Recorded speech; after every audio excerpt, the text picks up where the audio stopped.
Hello everyone, welcome back to the channel. इस video में discuss करने वाले हैं एक और चैप्टर जिसका नाम है Golu grows a nose. 7th class की एनसीईआरटी का ये चैप्टर है और इसका जो ऑथर हैं गाइस वो है रडयार्ड किपलिंग के द्वारा लिखा गया ये चैप्टर है।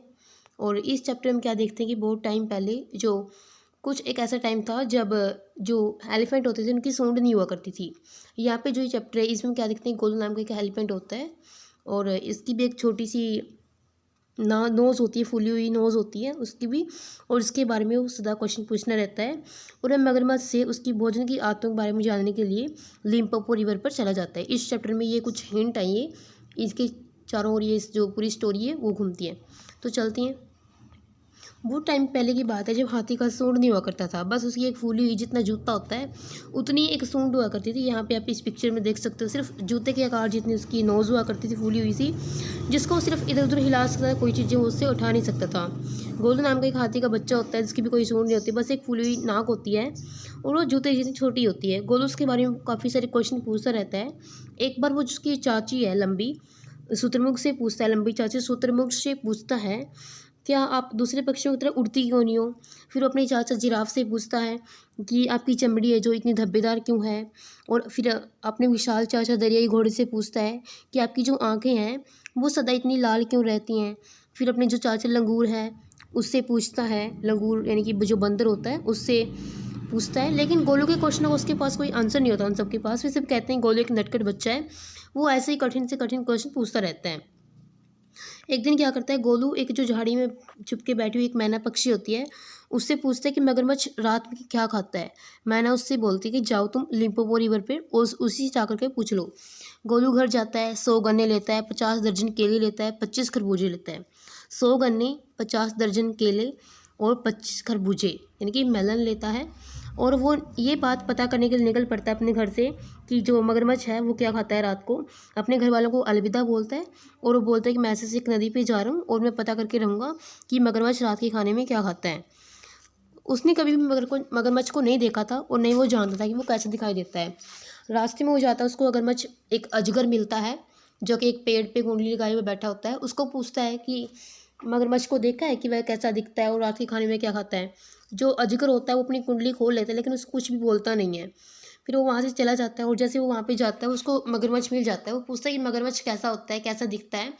और फिर वो जो मगरमच्छ होता है वो कहता है कि मैं ही मगरमच्छ हूँ और मैं वो पूछता है कि तुम रात के खाने में क्या खाते हो, आओ। वो बोलता है कि आओ मेरे पास बैठो, मैं तुमको बताता हूँ। जैसे वो उसके पास जाता है उसको कान से पकड़ के खींच लेता है और वो बोलता है कि मेरा आज का जो खाना है वो तुम ही हो, एक छोटा हाथी का बच्चा ही मेरा आज का भोजन बनेगा। तो जो हाथी होता है वो डर जाता है, फिर वो वापस खींचता है उसको। फिर वो अजगर जो उसको रास्ते में मिला होता है वो भी आ जाता है उसकी हेल्प करने के लिए। फिर वो जो उसकी खींचते रहते हैं सूंड है, जो वो खींचते खींचते उसकी सूंड है इसकी लंबाई बड़ी हो जाती है, बढ़ जाती है उसकी जो लंबाई। यहाँ पे आप इस पिक्चर में देख सकते हो, एक साइड से मगरमच्छ इसको खींच रहा है, दूसरी साइड से गोलू इसको खींच रहा है और जो अजगर है वो हाथी के पेट से कैसे लिपटा हुआ है जिसकी हेल्प कर रहा है ताकि वो उसे छुटा सके। जैसे तैसे करके वो इसे सूंड को छुटा लेते हैं। फिर वो क्या करता है, केले के पत्ते में लपेट करके अपनी जो सूंड होती है उसको वहीं पर बैठ जाता है ताकि उसको ठंडा कर सके और जो उसकी नाक है वो सिकुड़ सके। जो उसकी नाक है वो ठंडी तो हो जाती है लेकिन वो नाक सिकुड़ती नहीं है, वो ऐसी लंबी की लंबी रह जाती है। जब दूसरा दिन भी ढलने को हो जाता है तब एक मक्खी होती है, वो गोलू के कंधे पर डंक मारती है। तो गोलू क्या करता है, अपनी जो सूंड है उसको उठा करके मक्खी को ऊपर प्रहार करता है, मक्खी मर जाती है। अजगर बोलता है कि यही पहला लाभ है, तुम अपनी छोटी नाक से ऐसा कभी नहीं कर सकते थे, अब कुछ खाने का प्रयास करो। गोलू क्या करता है, अपनी सूंड बाहर निकालता है, घास का एक बहुत बड़ा गुच्छा उखाड़ लेता है और अपनी अगली टांगों पे मार करके उसकी जो धूल झाड़ देता है उसको अपने मुंह में दबा लेता है। ये दूसरा लाभ है, तुम अपनी छोटी नाक से ऐसा नहीं कर सकते थे, अजगर उसको बोलता है।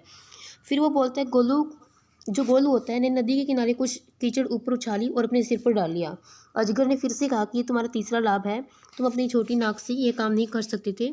फिर जो गोलू होता है वो उसको थैंक यू बोलता है, अजगर को थैंक यू बोलता है। गोलू इसके लिए अपना आभार प्रकट करता है कि मैं सब कुछ याद रखूंगा और अब मैं अपने घर वापस जाऊंगा।